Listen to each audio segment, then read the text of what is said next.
Did you know Japan has more people over 100 years old than anywhere else in the world, more than 90,000?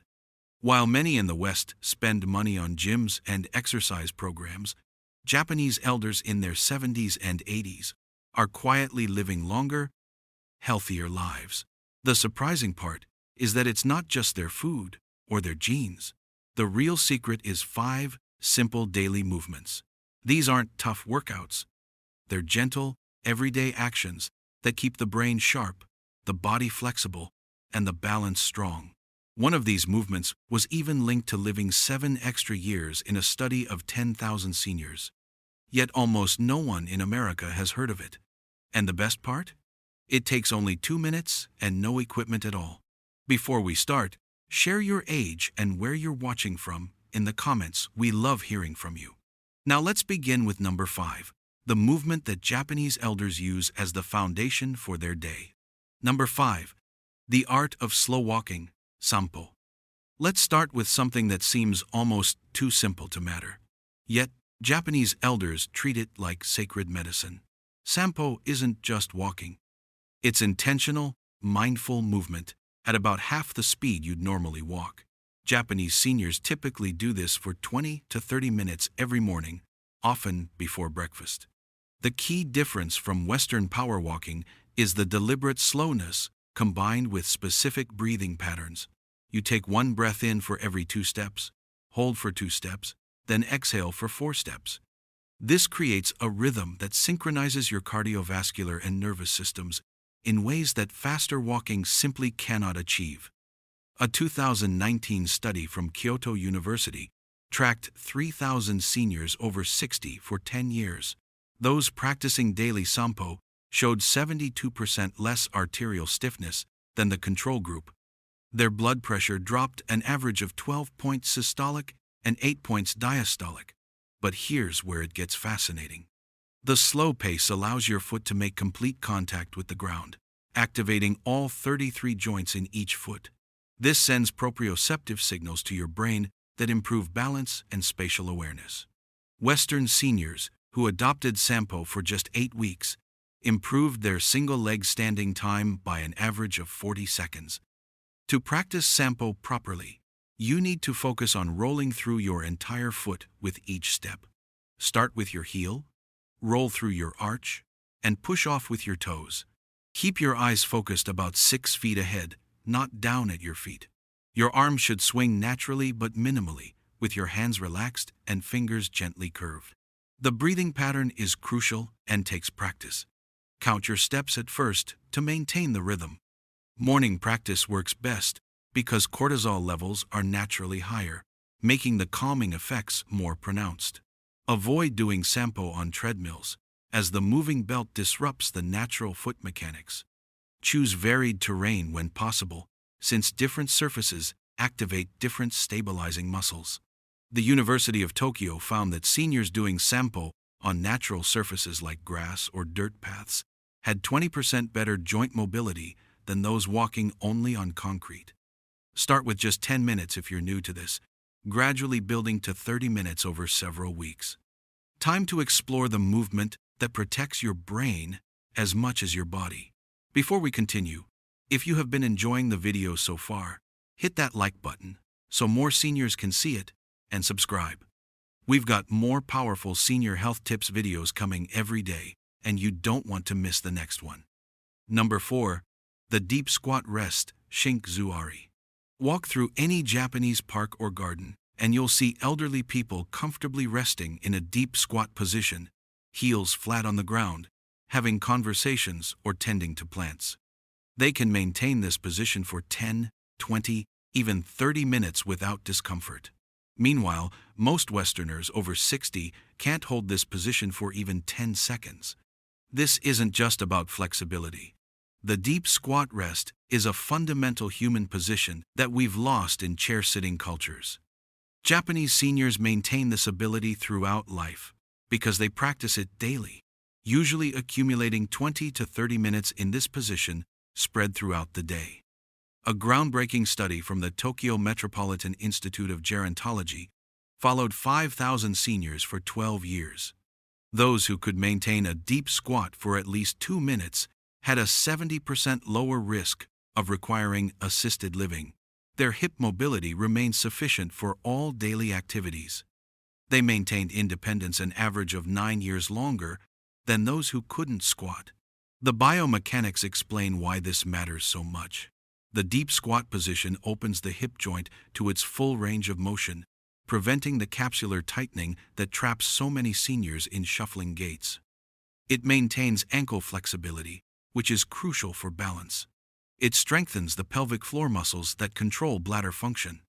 Most importantly, it decompresses the spine, allowing nutrient-rich fluid to flow into the discs between vertebrae. Harvard researchers discovered that cultures where deep squatting remains common have 80% less hip replacement surgeries and 60% less chronic lower back pain. To develop this ability, start by squatting with your back against a wall for support. Keep your feet shoulder-width apart, toes pointed slightly outward. Lower yourself slowly, letting your knees track over your toes. If you can't get your heels flat initially, place a rolled towel under them. Hold for just 30 seconds at first, gradually increasing time as your mobility improves. The key is frequency over duration. 5 separate 1-minute squats throughout the day provide more benefit than trying to hold one 5-minute squat. Japanese elders often squat while waiting for buses, gardening, or even watching television. They've integrated it so thoroughly into daily life that it requires no special effort or time commitment. Use the position functionally whenever possible. Sort low shelves while squatting. Play with grandchildren from this position. Rest in a squat instead of bending over to tie shoes. Each functional use reinforces the movement pattern and maintains the mobility that keeps you independent. Next comes the practice that rewires your nervous system for decades of stability. Number 3. Single leg standing ashi. This might sound absurd, but Japanese physicians prescribe single leg standing like Western doctors prescribe medication. Patients over 60 are told to stand on one leg for 1 minute twice daily as preventive medicine. It's covered by health insurance in Japan because the data supporting it is so overwhelming. The Fukuoka University study of aging tracked 12,000 participants for 15 years. Those who practiced daily single-leg standing had 68% fewer hip fractures and 75% fewer falls, requiring hospitalization. Brain scans revealed increased gray matter in the motor cortex and cerebellum, areas critical for coordination and balance. When you stand on one leg, your body makes thousands of micro-adjustments per minute to maintain balance. These adjustments strengthen not just muscles, but the entire neuromuscular system. Your proprioceptors, the sensors that tell your brain where your body is in space, become hyperactive. Your vestibular system in the inner ear sharpens its responses. Your visual processing speeds up as your brain integrates information from multiple systems simultaneously. The standard protocol starts simple. Stand near a wall or sturdy chair for safety. Lift one foot just an inch off the ground. Focus your eyes on a fixed point about 10 feet away. Breathe normally and try to maintain the position for 30 seconds. Switch legs and repeat. As you improve, close your eyes for added challenge. This removes visual input, forcing your other balance systems to work harder. Japanese elders often progress to doing this while brushing their teeth, effectively getting 2 minutes of practice during an existing daily routine. The timing creates an automatic habit loop that ensures consistency. Advanced practitioners add small movements while balancing. Slowly turn your head left and right. Raise your arms overhead. Make small circles with the lifted foot. Each variation challenges different aspects of balance and coordination. The key is progressive overload. When 30 seconds becomes easy, increase to 45 seconds. When eyes closed becomes manageable, try standing on a folded towel for an unstable surface.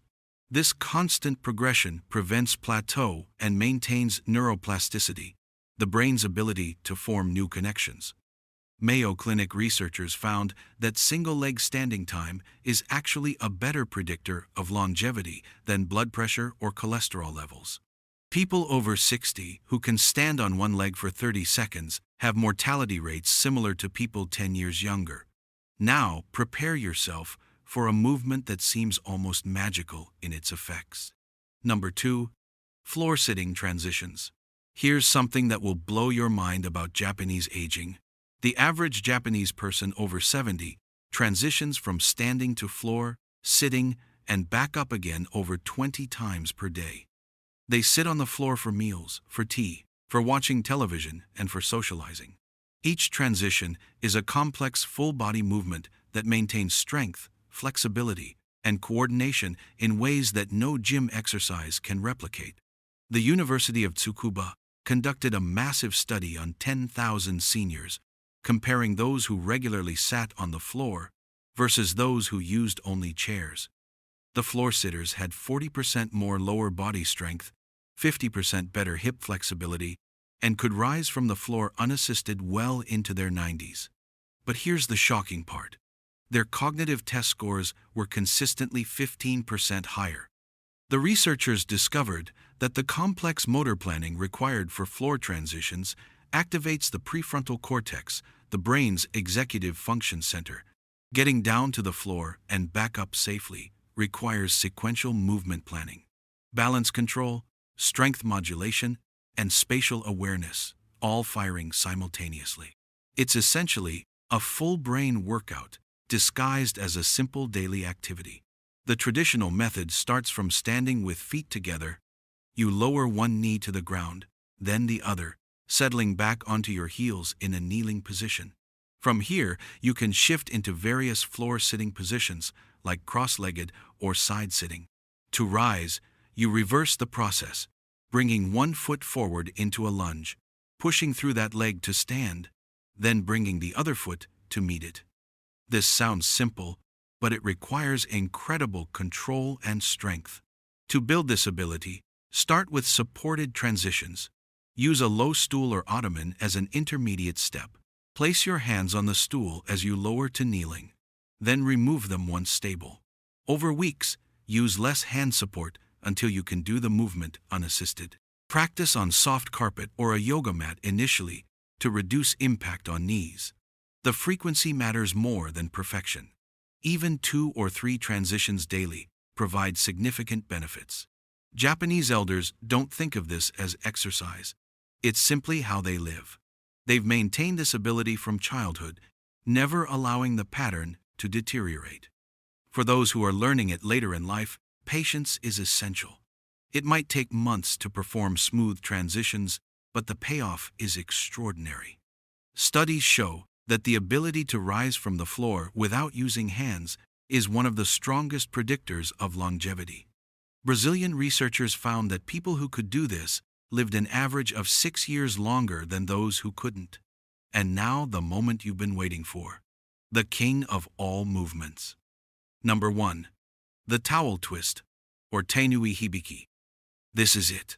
The movement that changed everything researchers thought they knew about aging and exercise. It involves nothing more than a simple hand towel. Yet Japanese centenarians credit it more than any other practice for their vitality. You hold a towel with both hands, arms extended in front of you, and perform a specific twisting motion that creates an isometric contraction through your entire body. But calling it a towel twist is like calling the ocean a puddle. This movement activates muscle fibers that remain dormant in 99% of traditional exercises. When researchers at Taku University attached electrodes to subjects performing tainui hibiki, they recorded muscle activation in places they didn't even expect. Deep spinal stabilizers fired. Intrinsic foot muscles engaged. Even facial muscles showed increased activity. The study that shocked the medical world followed 15,000 Japanese seniors for 20 years. Those who performed tainui hibiki for just 2 minutes daily had a 7-year longer life expectancy. Their grip strength, the single best predictor of mortality, remained above the threshold for independence until an average age of 92. They maintain bone density equivalent to people 20 years younger. Brain scans revealed something even more extraordinary. The bilateral coordination required for proper towel twisting activated both hemispheres simultaneously, creating new neural pathways between them. Participants showed improved memory, faster reaction times, and significantly lower rates of dementia. The technique starts with holding a rolled hand towel horizontally at shoulder height, hands about 18 inches apart. You create tension by pulling outward as if trying to rip the towel apart. While maintaining this tension, you slowly rotate your entire torso to the right, keeping your hips facing forward. The twist comes entirely from your core, not your arms. Hold for 3 seconds at maximum rotation, then slowly return to center and twist to the left. The constant tension is crucial. You're essentially creating resistance against yourself, forcing every stabilizing muscle to engage. Your breathing must remain steady throughout. Inhale during the return to center, exhale during the twist. This breathing pattern activates the vagus nerve, triggering a parasympathetic response that reduces inflammation throughout the body. The beauty lies in the scalability. Beginners might use minimal tension and small twists. Advanced practitioners can create enormous tension and deeper rotations. Some Japanese elders perform variations while sitting or even lying down. The principles remain the same: create tension, maintain control, and coordinate breathing with movement. The molecular biology explains why this works so powerfully. The isometric contractions trigger the release of myoines, special proteins that muscles secrete during contraction. These myoines act like medicine, reducing inflammation, improving insulin sensitivity, and even promoting the growth of new brain cells. The tile twist produces more myoines per minute than any other movement studied. Timing amplifies the effects. Japanese elders typically perform this immediately after waking and again before bed. The morning session activates the nervous system for the day. The evening session promotes recovery and better sleep quality. Just 1 minute in the morning and 1 at night provides the full benefits. No special equipment beyond a basic towel, no gym membership, no complex choreography. Yet, this simple practice influences every system in your body more profoundly than hours of conventional exercise. At the end, the revolution in understanding aging isn't about discovering new technologies or supplements. It's about recognizing the profound wisdom in movements that Japanese elders have quietly practiced for generations. These 5 movements aren't just exercises. They're a complete system for maintaining the human body's functionality throughout life. They address strength, flexibility, balance, coordination, and neural health simultaneously. They require no equipment, no special clothing, and no dedicated exercise time. They integrate seamlessly into daily life, becoming as natural as breathing. The research is clear and overwhelming. People who maintain these movement patterns age in a fundamentally different way than those who don't. They keep their independence. They maintain their cognitive function. They enjoy their final decades instead of merely enduring them. The choice is yours. You can continue following Western exercise paradigms that treat aging as a disease to be fought, or you can adopt these simple movements that treat aging as a natural process to be navigated gracefully. The Japanese have shown us the way. The science has validated their approach. The only question remaining is whether you'll start today or wait until tomorrow to begin transforming how you age. Now, we want to hear from you. Which of these movements do you feel would help you the most right now, and why? Have you ever tried one of these Japanese habits before? Did you notice a difference in your strength or balance? Share with us your experiences and opinions in the comments below. We love to hear them. Thank you for watching.